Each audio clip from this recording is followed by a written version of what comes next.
Jamal Good morning to you all. Tá Majin go hauling. It's a lovely morning out there, Tá Greenock, Tanif. Sun is shining.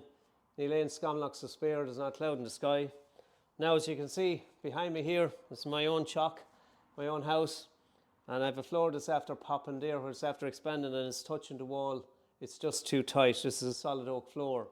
Now, even though at the time I took every precaution by leaving a half-inch gap both sides between the walls, and every 3 feet between the boards here, I would have used washers to create an expansion gap. And still, over the last couple of years, I noticed the floor was beginning to swell at this point. So you can see there, I popped a couple of boards out last night. So it's important then that I rectify that, and it's Saturday morning, so I might as well go at it.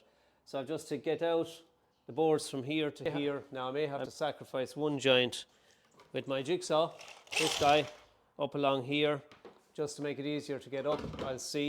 I'll try prising it first to pop all the boards up, and then once we have them all up, I'll de-nail them, take the nails out from the old boards there, because I used a nailer to put them down, clean them up, pop them back in position, then put the boards back in again, and this time allowing a fresh half-inch joint inside here again for the expansion, and that should solve my little problem.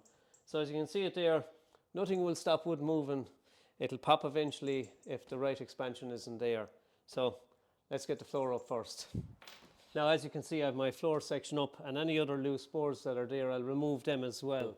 So I come to the board then, and I have the porta nails that are still in there, that are gone in from an angle. So the next thing is to clean off them, take them out, do that with all the boards. Now, a little point here I would recommend if you're doing something with flooring like this, doing retro repairs.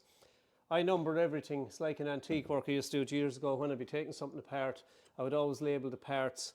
In today's world, you can take a photograph, but I like to label the parts because there's about 16, 17 boards have come up, and I like to know exactly where each board was and put it back in its original position. So it's just a little tip if you're ever doing that. So right now, I'm just going to de-nail everything, make sure everything is clean, and then we'll be ready to put it back on the next little phase there. So we'll come back at that stage.